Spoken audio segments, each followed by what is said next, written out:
आज हम यहाँ रानी सती चेलना और राजा श्रेणी पर उन पर आधारित एक नाटिका प्रस्तुत कर रहे हैं। हम सबको जैन धर्म हमारे महाभाग्य से जीन शासन मिला है।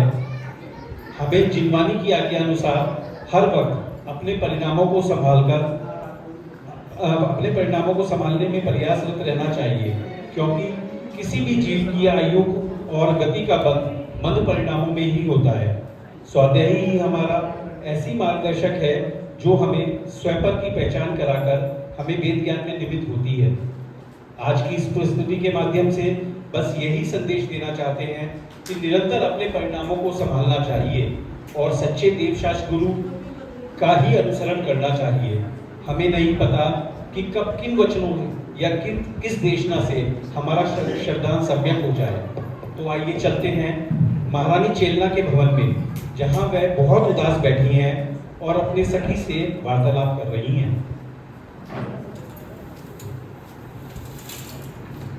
हे महारानी, आप इतना उदास क्यों हैं?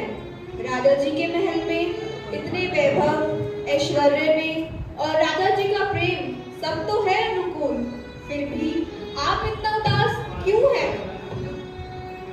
मुझे यह महल, ऐश्वर्य, वैभव कुछ नहीं पूछता। मुझे तो यह सब सूना सूना सा लगता है। जहाँ प्रातःकालीन जिन मंदिर के दर्शन न हो तो वहाँ सब कुछ बेचैन सा लगता है। कहाँ जैन धर्म की प्रभावना से भरपूर वैशाली नगरी, और यहाँ देखो चारों तरफ बस बोध बोध बोध। जैन धर्म के बिना तो यह राज्य सुनसान जंगल सा लगता है। यह तो सत्य कहा आपने। जिस नगर में साक्षात तीर्थंकर जिनेंद्र भगवान विराजमान हो वह नगर तो धन्य है। और यहाँ तो जिनेंद्र प्रभु के दर्शन तो दुर्लभ से हो गए हैं। अब तुम ही बताओ सखी, मैं ऐसे धर्महीन स्थान पर कैसे रहूं, जहाँ ना तो कोई जिन मंदिर और ना ही किसी भावलिंगी दिगंबर साधु के दर्शन हुए हैं, और ना ही यहाँ जैन धर्म की प्रभावना हो रही है। चारों तरफ बस बौद्ध धर्म की ही प्रभावना हो रही है। राजा श्रेणी का प्रवेश। प्रणाम महाराज। प्रणाम महारानी। इतना ऐश्वर्य, वैभव और हमारे असीम प्रेम के बाद भी आपके मुख पर एक मलिन दुख की किरण दिखाई पड़ती है।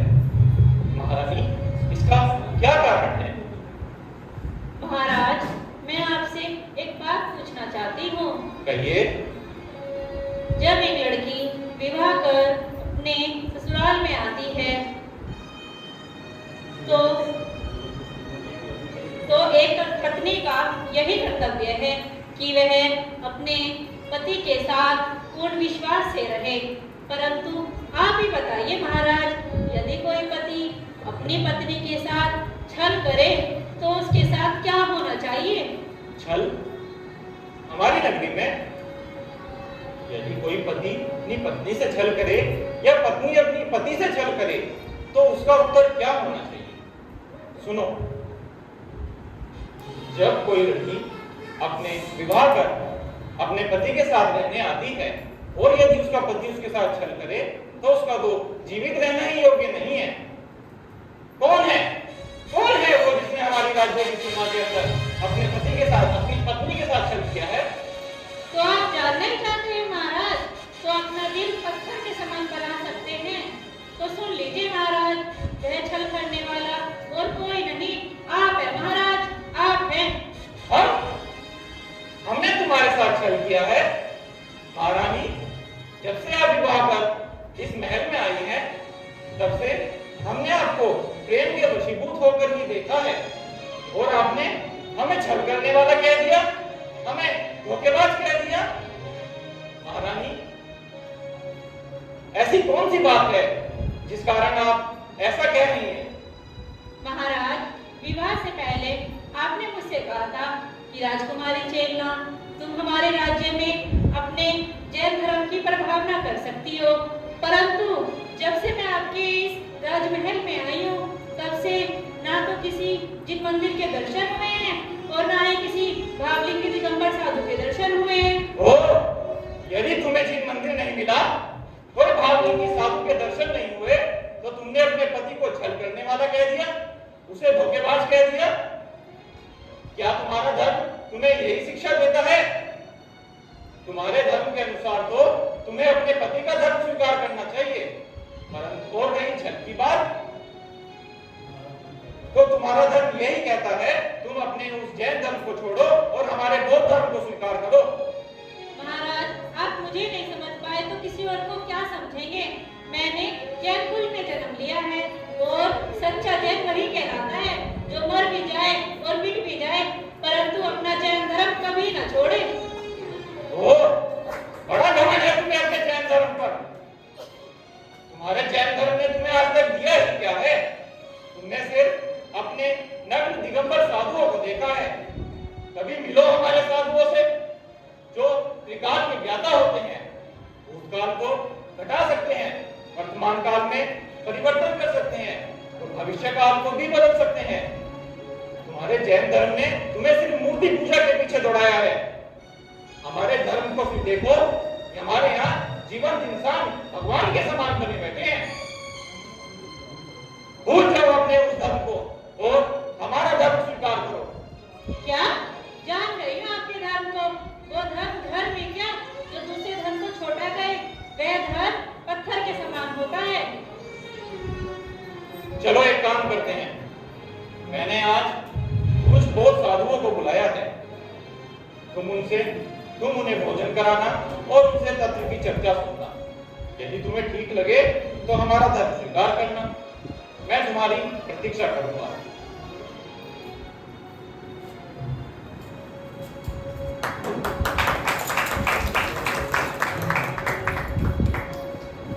महाराज की आज्ञा का पालन करते हुए महारानी चेल्ला बौद्ध साधु का स्वागत करती हैं और उन्हें भोजन के लिए आमंत्रित करती हैं।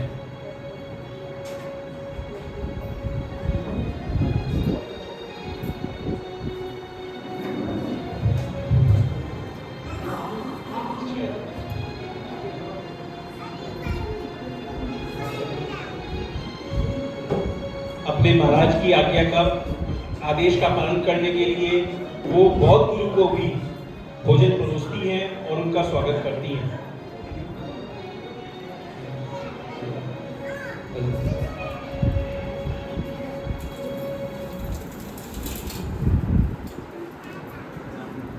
गुरुजी प्रणाम, स्वागत है आपका।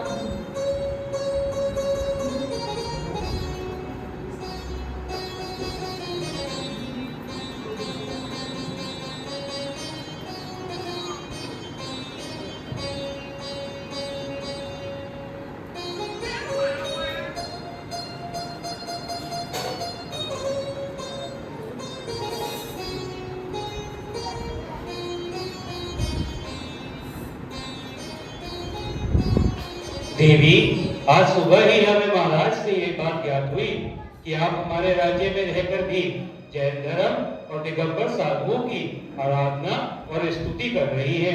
क्या आपको यह ज्ञात नहीं कि हमारे इस राज्य में जिन्होंने भी जैन साधुओं का नाम लिया, हमने उनको जीवित नहीं मृत्युदंड दिया है। आप तो महारानी हैं, इसीलिए अब तक हमने आपको इस अपराध को क्षमा किया है। और वैसे भी है ही क्या आपके जैन धर्म में, हम 3 काल के धारी हैं। हम भूतकाल को बदल सकते हैं, वर्तमान को घट कर सकते हैं और हम चाहे तो भविष्य को भी परिवर्तित कर सकते हैं। हजारों महाराज और रानी आपके जैसे हमारे शिष्य हैं। एक बार हमारी शिष्या बनकर देखिए, आपको बहुत शांति महसूस होगी। तो आप कहना क्या चाहते हैं महाराज? मैं अपना धर्म भूलकर आपके धर्म को स्वीकार कर लूं? हाँ महारानी, उत्तम तो यही होगा कि आप शीघ्र ही अपना धर्म छोड़कर हमारे धर्म को स्वीकार कर लें। आप नहीं जानते, हम बहुत कुछ कर सकते हैं। हम चाहे तो हम 3 काल के धारी हैं। कभी आप हमारे आश्रम आके देखिएगा, हम आपको अपने धर्म की और भी बहुत सी विशेषताएं बताएंगे। आपकी सोच से ही पता लगता है। एक मेरा जैन धर्म है जो किसी अन्य धर्म का अनादर नहीं करता, और एक आप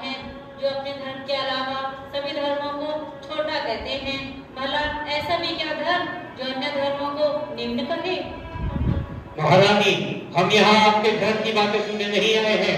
आप जितना जल्द हो सके अपना धर्म छोड़ें और हमारे धर्म को स्वीकार करें। अब हम यहाँ से प्रस्थान करते हैं। अरे, हमारी चरण पादुकाएं कहाँ चली गई? यह तो महारानी से ही पूछना पड़ेगा। महारानी, जब हम आपके द्वार पर आए थे तब हमने अपनी चरण पादुकाएं यहीं रखी थी। क्या आप हमें बता सकती हैं, आपके किसी सेवक ने हमारी इन पादुकाओं को कहीं छुपा तो नहीं दिया या कहीं और तो नहीं रख दिया? गुरुजी, आप ही कहेंगे। छोटा मुंह बड़ी बात। आप तो 3 काल को देख सकते हैं, तो आप यह क्यों नहीं देख लेते कि भूतकाल में आपकी चरण पादुकाएं किसने उठाई हैं, वर्तमान काल में वह किसके पास है और भविष्य में वे आपके पास आएंगी भी या नहीं? महारानी, अब आप अपनी मर्यादा को लांघ रही हैं। क्या आप चाहती हैं कि हम अपना सालों से अर्जित किया हुआ ज्ञान अपनी तुझ पादुकाओं को ढूंढने में व्यर्थ कर दें? क्या आपको लगता है हम यहाँ आपका चमत्कार दिखाने आए हैं? आपने अब हमारे साथ बहुत अपमान किया है। हमारे बहुत बड़े बड़े गुरुओं ने भी आज तक कभी किसी गुरु ने हमारा अपमान करने की चेष्टा नहीं करी, ना ही किसी गुरु ने हमारे ज्ञान की परीक्षा ली है। और एक आप है जो हमारी पादुकाएं छुपाकर हमारे ज्ञान की परीक्षा लेना चाहती है। राजा श्रेणी, राजा श्रेणी। जी गुरुदेव, आज तक जिन सुंदर हाथों से और जिन सुंदर मुख से आप हमें आशीर्वाद देते आए, आज उस मुख से इतना क्रोध क्यों झलक रहा है गुरुदेव? अरे पूछो हम अपनी इस रानी से, इसने क्या हमें यहाँ आपका अपमान करने के लिए बुलाया है? इन्होंने हमारी पादुकाएं छुपा दी हैं और अब कह रही है कि ढूंढ लो अपने ज्ञान से। महाराज, मैंने इनका कोई अपमान नहीं किया है। ये तो 3 काल को देख सकते हैं। मैंने तो सिर्फ इनकी ज्ञान की परीक्षा ली है। मैंने सिर्फ इनकी चरण पादुकाएं छुपाई हैं और उस ज्ञान को देखना चाहती थी जिस ज्ञान को बताकर ये सबको मूर्ख बता रहे हैं। महारानी, अब आपके वचन हमारे हृदय को चीर चीर कर रहे हैं। श्रेणी, आप हमारे अनन्य शिष्य हैं। आप जिस प्रकार आज हमारा यहाँ अपमान हो रहा है, आप हमारे अपमान का प्रतिशोध दें। हम चाहते हैं कि आप जिस प्रकार हमारा अपमान हुआ उसी प्रकार जैन धर्म और जैन साधुओं का अपमान कर आप हमें वचन दें कि आप उनका अपमान कर हमारा प्रतिशोध देंगे। ये गुरुवर, ये राजा श्रेणी आपका शिष्य है और आपके अपमान का बदला लेने के लिए आपको वचन देता है कि जब तक जैन धर्म या किसी दिगंबर साधु का अपमान न कर दे तब तक आपके चरणों में नहीं आएगा। हमें आपसे यही उम्मीद थी राजा श्रेणी। अब हम आपके वचन का स्मरण अवश्य रखेंगे और जब तक हम हमारे वचन को पूर्ण न कर दें तब तक अपना मुख हमें नहीं दिखाइएगा।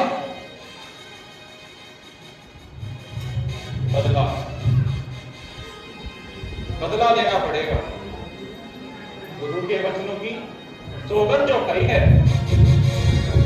महारानी, तुम्हारे वचनों से जो मेरे गुरु का अपमान हुआ है, उससे जो मुझे पीड़ा हुई है, इसी तरह की पीड़ा मैं तुम्हें दूंगा।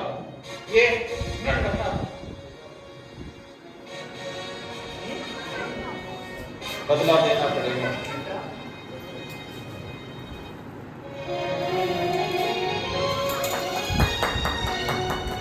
अब कुछ दिनों बाद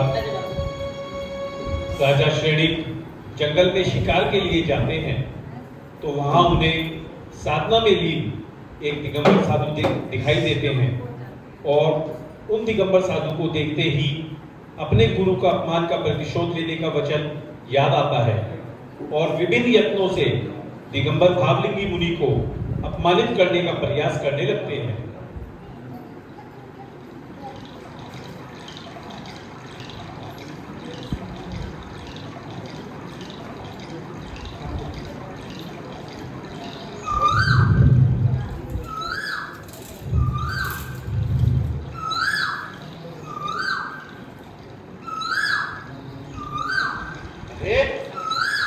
दिगंबर साधु,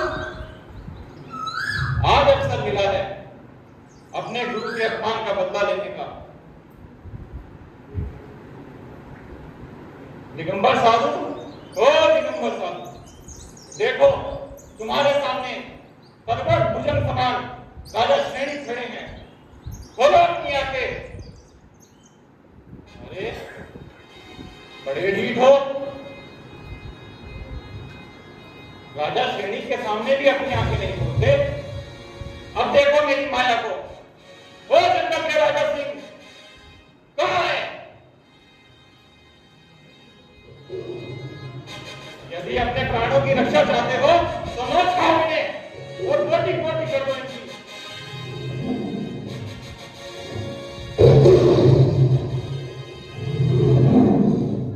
अरे जो आज तक हिंसा करता रहा, दूसरों की मांस खाकर अपने जीवन का वो यापन करता था, आज वो सिंह इन मुनि के सामने नतमस्तक हो गया। कहाँ हो तुम? निकल जाओ मेरी नजरों के सामने से। लेकिन बदला तो लेना पड़ेगा। गुरु के चरणों की सोगंद जो पाई थी।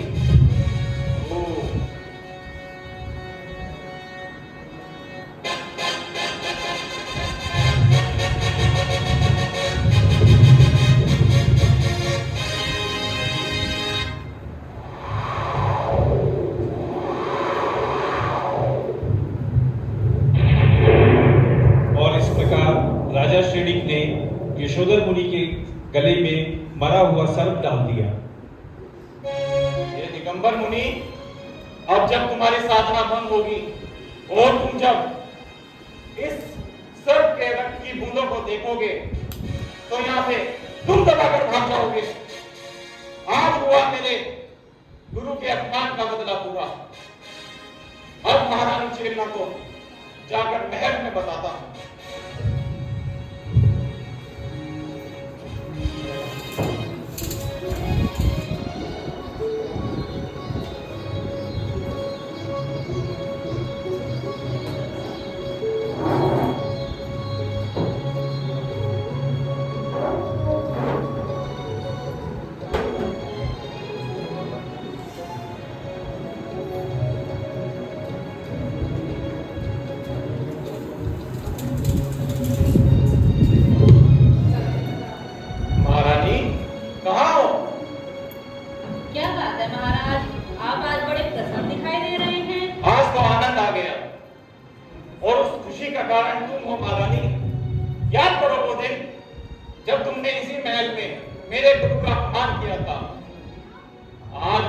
राज्य की सीमा के अंदर एक दिगंबर मुनि मिले और अरे हाँ बड़े परपंची थे सिंह, और मेरी माया को भी उन्होंने झूठा साबित कर दिया।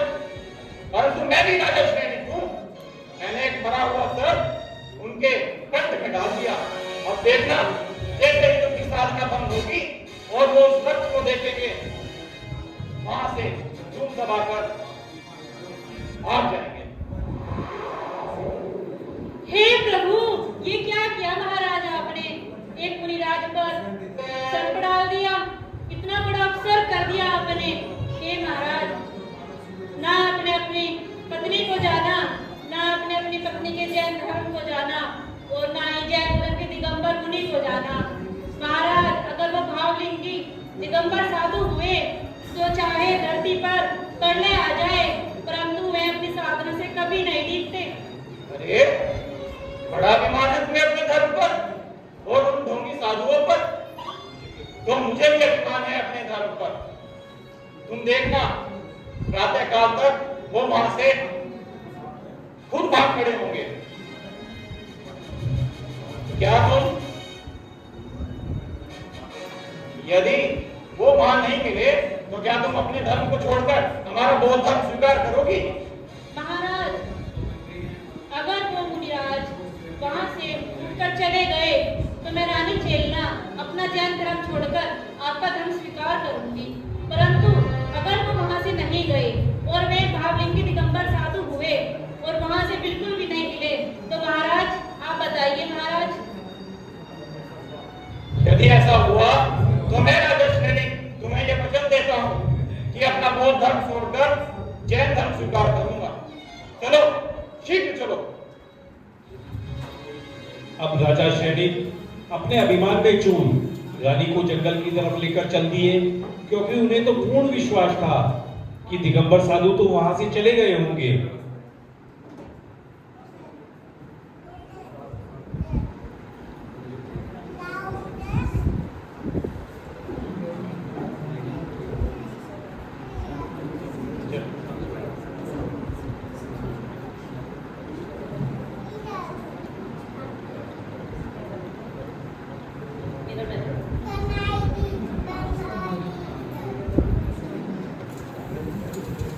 मगर ये क्या, मुनिराज तो चौके तुम अपनी तपस्या में लीन है, वहां से तनिक भी नहीं हिले।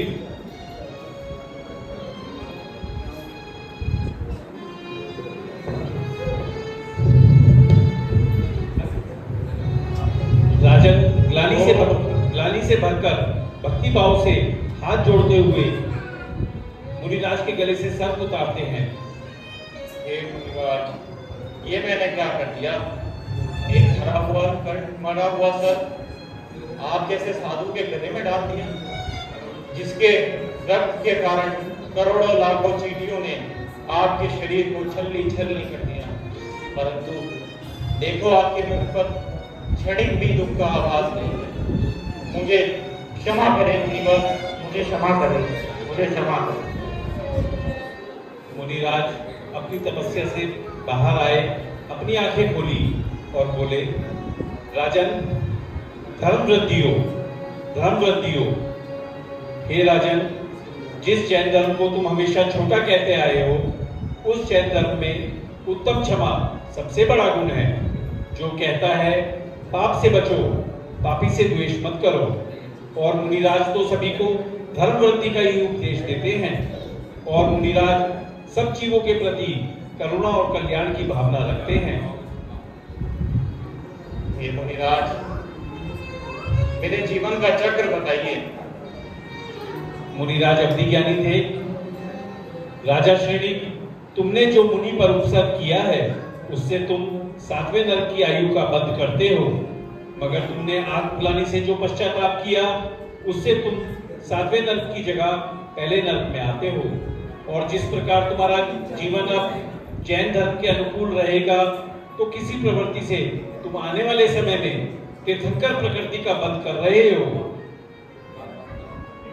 हे मुनिराज, धन्य है आपके दर्शन पाकर।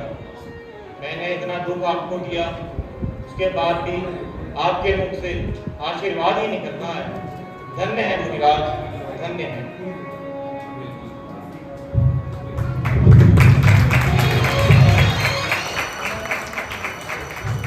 हे भव्य जीवों, मैं आज एक घोषणा करना चाहता हूँ।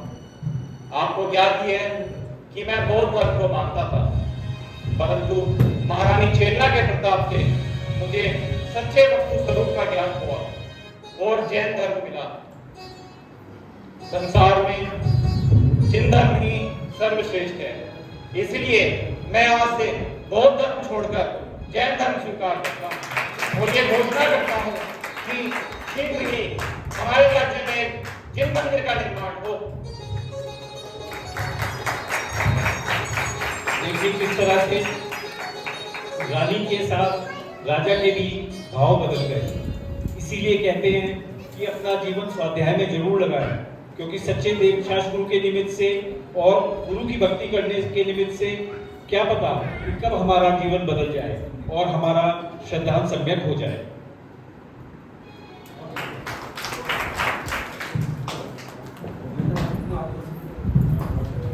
बहुत ही सुंदर